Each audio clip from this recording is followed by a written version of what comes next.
Good afternoon to everyone. Today we're going to run a practical learning about the vertebral column. First of all, let's start with the vertebral column.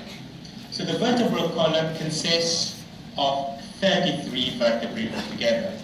We have 24 articulating vertebrae, 7 of which are the cervical vertebra. We have 12 thoracic vertebrae and 5 lumbar vertebrae. We also have 9 fused vertebrae. 5 of them form the sacrum, with another 4 forming the coccyx. The 24 articulating vertebrae, which includes the cervical, thoracic and lumbar, allow movement, hence render the vertebral column flexible. The curvature of the vertebral column can be divided into the primary curvature and secondary curvature. So here we have the thoracic curvature and the sacral curvature. These are called primary curvatures because they appear during the embryonic period, whereas the cervical curvature and lumbar curvature, which appear later and are actually accentuated in infancy by both support of the head for the cervical vertebra, upright posture in the lumbar vertebra. What I'm going to explain to you now are the salient features of a typical vertebra. So a typical vertebra consists of a body, and you can identify that all these 3 vertebrae have a body which is situated anteriorly. And then we also have, and all of these vertebrae also has a vertebral arch, which has several processes, which include the articular processes, the transverse processes, and the spinous processes. Between the body and the arch of the vertebra, so this is the body and this is the vertebral arch, we have the vertebral foramen. The sum of the vertebral foramina constitutes the vertebral canal, which houses the spinal cord. So between the vertebral bodies, we have the intervertebral disc. So inter meaning that the discs are between the vertebra. And here you see it is one of the intervertebral discs. And the intervertebral disc has a central portion which is called the nucleus pulposus and a annular section surrounding the nucleus pulposus called the annulus fibrosus. So the 7 vertebrae of the neck are characterized by an opening in each transverse process known as foramen transversorium. So let us orientate ourselves with this vertebra here. So this is a typical cervical vertebra where you have a body and the vertebral arch, and here are the 2 transverse foramen or foramen transversarium. Foramen transversarium transmit the vertebral artery. So let us now look at the cervical vertebra specifically, and here's the C1, also known as the atlas, and here you have the C2, known as the axis. So special focus has to be given to the atlas and the axis as they sit onto each other. So the atlas has neither body nor spinous process. It consists of 2 lateral masses connected by short anterior and longer posterior arch. Each lateral mass presents upper and lower facets. the upper one for the occipital condyle of the skull, and the lower one for articulation with the axis. So let's take a closer look at the axis. The axis, or C2, is characterized by the dents here. There's an upward projection here, also called the odontoid process. It projects upwards and articulate with the body of the atlas. The remaining cervical vertebra, which includes the lower cervical vertebra from C3 to C6, are typical and present short bifid spinous processes. So when we have bifid, it has two projections like that.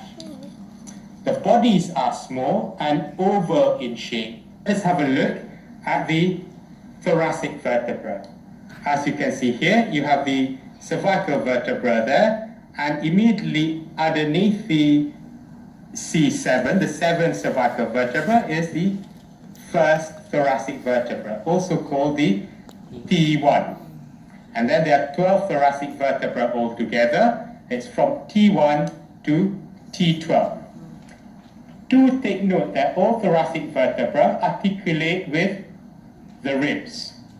So you have T1 articulating with ribs number 1, and that goes all the way down. So here we're looking at the thoracic vertebra from the superior view.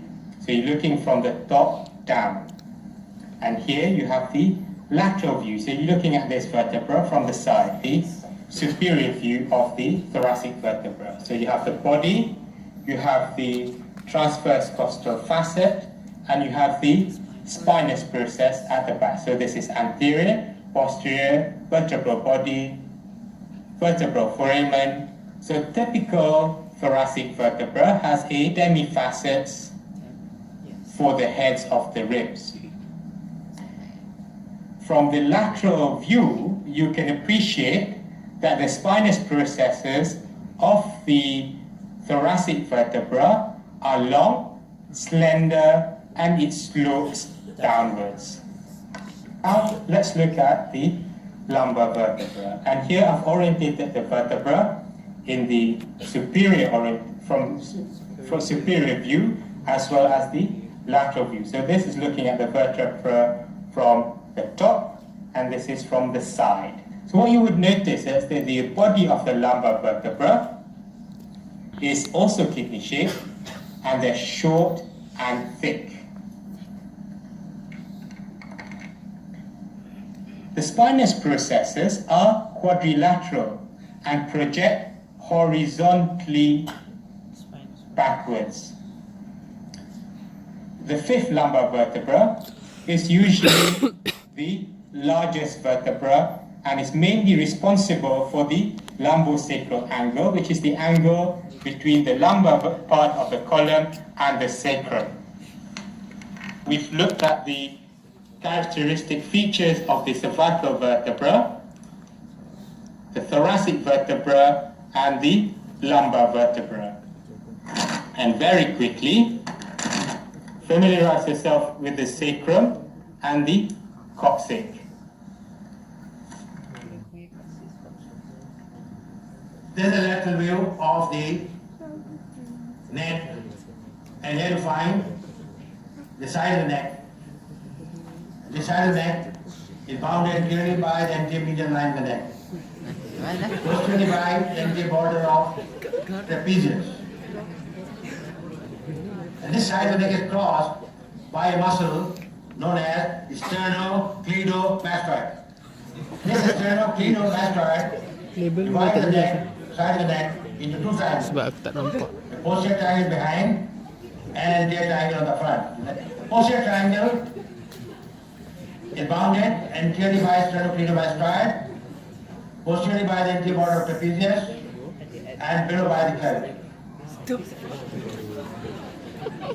It's crossed by the inferior medial femoral.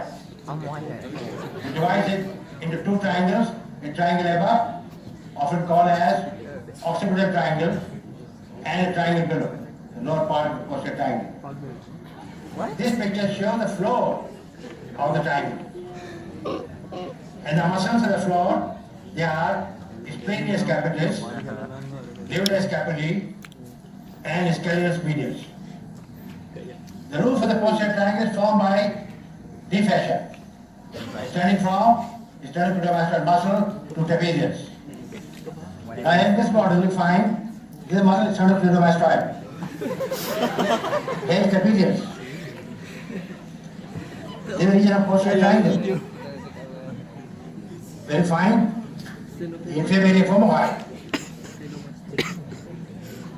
And the fine muscles, here is the trapezius muscle. Here is the sternocleidomastoid muscle, sternocleidomastoid muscle. Here is the posterior triangle. Very confined muscles, splenius capitis, levator scapulae, scalp medius. Can be scalp posterior between scalp medius and levator scapulae. The anterior triangle of the neck is bounded entirely by the anteromedial line of the neck, posteriorly by the anterior border of the sternocleidomastoid muscle, and tapered by the lower border of the body of mandible, base of mandible. This triangle is divided into four smaller triangles by muscles, and those are digastric, two major digastric, and superior radial femoral. Submental triangle, digastric triangle, carotid triangle, and muscular triangle. Now, submental triangle is bounded on either side by anterior digastric. Anterior digastric on the right side and anterior digastric on the left side. And they form the sides of the triangle. And the hard bone below. Now the digastric triangle. Digastric triangle is here. Bounded above by the lower border of the body of mandible, base of the mandible. And anterior and inferior by anterior digastric, and posterior inferior by posterior digastric. Roof is formed by scales of superficial fascia and deep fascia. Superficial fascia here contains cervical branch of the facial nerve and that is not. She's a muscle by the facial nerve, cervical branch of the facial nerve. The floor is here. The two muscles on the floor, hypoglossus and myofascia. The most important structure in the digastric triangle is the submandibular salivary gland, shown by the black outline. If you remove submandibular salivary gland, you find structures lying deep to it, and those structures are nerves. You've got a nerve here, lingual nerve. You've got a nerve here, hypoglossal nerve. You've got a nerve here, myofascial nerve. And a nerve here, glossopharyngeal nerve, non-cranial nerve. And submandibular ganglion connected to lingual nerve. Then you find submandibular duct of the submandibular salivary gland. And open the duct will open and the floor of the mouth. You find a ligament here, styloid ligament. Starting with the styloid process, the styloid process, and going to the lesser corner of the high bone. This is the styloid ligament. Facial vein. Also, a part of it can be seen in the digastric triangle.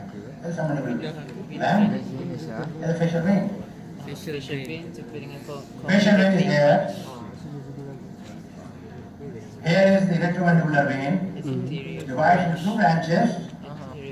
Anterior branch join the facial vein to form common facial vein, which opens in the internal jugular vein. The posterior branch of the retromandibular vein join the posterior auricular vein to form the external jugular vein. Muscular triangle is bounded anteriorly by the anteromedial line of the neck, or anteromedial line of the neck.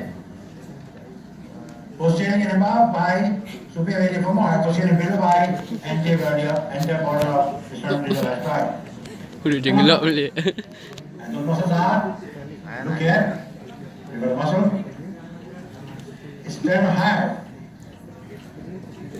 sternothyroid and thyroid, the larynx, the tracheostomy. The part of the larynx that you see here are thyroid cartilage.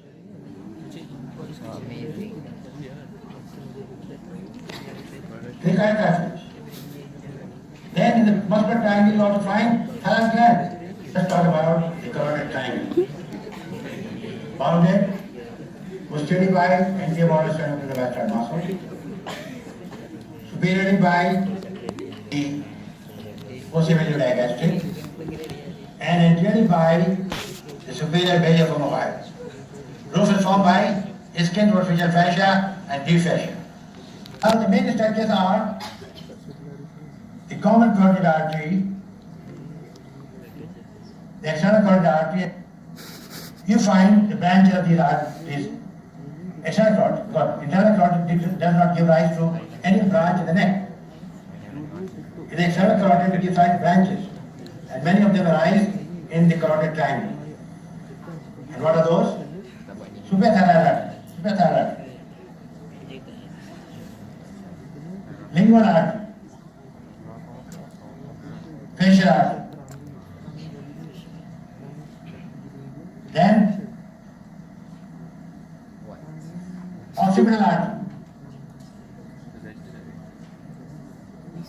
You find the internal jugular vein, like lateral to common carotid artery and internal carotid artery is the internal jugular vein.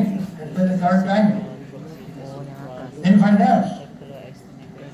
Nerves are hypoglossal. Before passing into the digastric triangle, it lies in the carotid triangle, this hypoglossal nerve. This hypoglossal nerve, which is present in the carotid triangle, gives rise to a branch,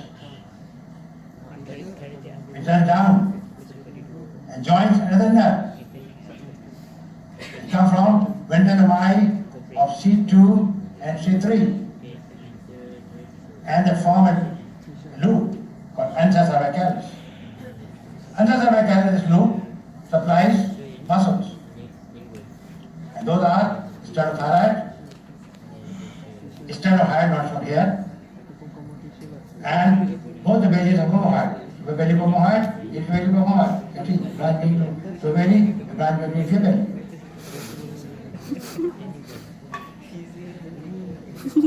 You find another nerve between the internal jugular vein and the common carotid and internal artery that I showed in the picture. The vagus nerve. This is the vagus nerve lying between the internal carotid artery and internal jugular vein first, and then between common carotid artery and internal jugular vein. And the three structures, the internal jugular vein, the internal carotid artery above, and internal jugular vein and common carotid artery below, they are surrounded by a sheath of deep fascia called carotid sheath. So these three are the contents of the carotid sheath. Not a very good section, but definitely I will try to show all the structures here. This muscle is sternocleidomastoid. Some mandibular salivary glands there. Anterior digastric is here. Vein, anterior vein. Superior femoral is here. The muscle is sternohyoid. Sternohyoid, more nicely shown on this side, and superior femoral. And the sternohyoid is superior femoral. And if you go here, you find internal jugular vein. Here, the common carotid artery. And you can find slight dilatation. Here, in the artery, the carotid sinus, dividing into two arteries, internal carotid and external carotid. Here the external carotid, here the internal carotid. Common carotid, carotid sinus, dilatation carotid sinus. But internal jugular vein and common carotid artery, vagus nerve. And the same with internal jugular vein and internal carotid artery, vagus nerve. Vagus nerve, internal jugular vein, common carotid artery is surrounded by a sheath called carotid sheath. And there are three contents of the carotid sheath. Frontal barrier of occipital frontalis, orbicularis oculi,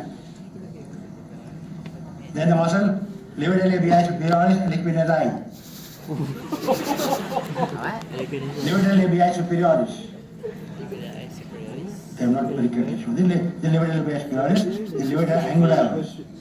Levator labii superioris, levator angularis. Not very careful.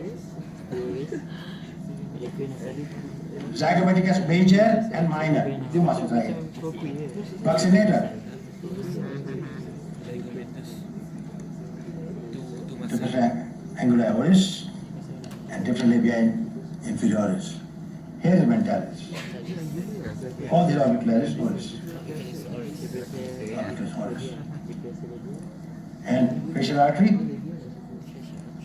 inferior branch, the palpebral branch, dorsal other branch. Here is the superficial temporal artery.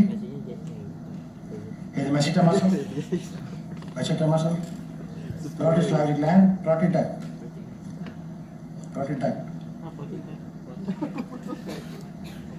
And